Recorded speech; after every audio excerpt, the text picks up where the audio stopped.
We have one from Councillor Sub. We're spending a lot of time, effort and money on the Shapley Heath plan.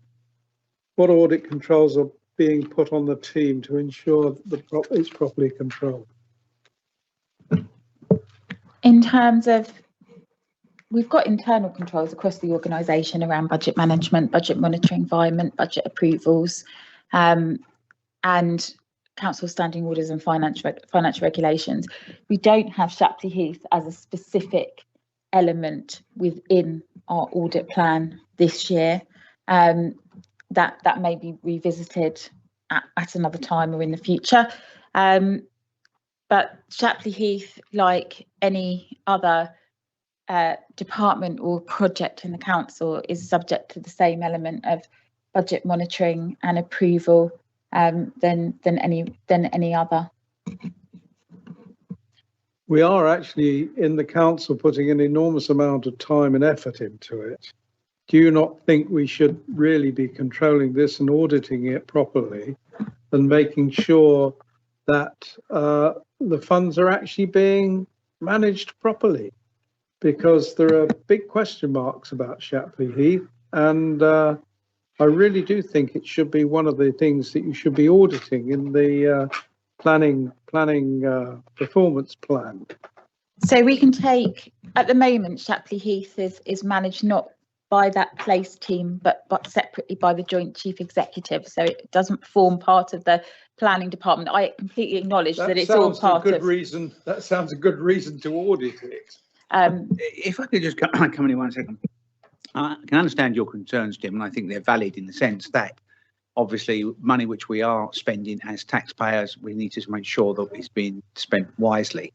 However, I'm not quite sure how you would audit something like Shapley Heath other than to say, as I understand it, that the funds which have been allocated, the 500k which the council has committed over a period of 3 years, is not, exceeded in the sense that we look to spend 1/3 of it, and as the project goes along. But I'm not sure exactly how you could audit much more, because so much of it, I think, is exploratory in terms of looking. It's engaging with obviously outside people and running the project itself. I can understand people might want to look at it in terms of in depth, and I don't think anybody should be worried about that, but I'm not quite sure you can build it into an audit plan in the way you would normally audit most other things. I just don't think it at this stage. I don't think at this stage it lends itself so easily to that. I think the more information you get about it, the better, but I don't think, and there's nothing to be, kept away from people. But the money needs to be, properly spent. I agree with you there. And I think we, perhaps we should consider it into the future, because it is a major investment of this organisation at the moment. And I think that we should make sure that the money has been set under control.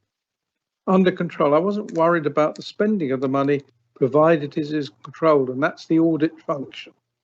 Yeah, but I can't, unless I'm being naive here, everybody who is working on Shapley Heath knows that they have a budget and what it is, and they are engaging and going through a process, and they know they would have to go and come back, obviously, to full council, I think, or certainly to cabinet, to say, look, we're progressing. This has gone quicker and faster and better than we thought, and we can get other things moving, but we need more funds. I think they would do that. I think that would be a normal, from what I understand how this council works, I would expect that to be done. So in terms of audit processes, I'm not sure that it's entirely valid. I understand your concerns as the councillor and Shapley Heath, and obviously how Shapley Heath is presented to the public. I can understand all of that. But I think we've got to be very careful about a very small number of people in the organisation are actually in control of this, and it worries me that there is no external control of it.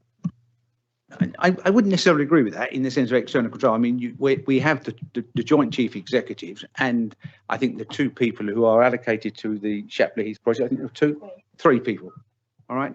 Okay, it is a small number, but it is obviously a resource-hungry facility, because at the moment, all Shapley Heath is an exploratory exercise to see whether it has a possibility of going forward. At this stage, it's no more than that. All I can say is I'm glad I've alerted it then. Yeah. Are there any more issues anyone wants to raise on this particular paper? We can keep it to before us.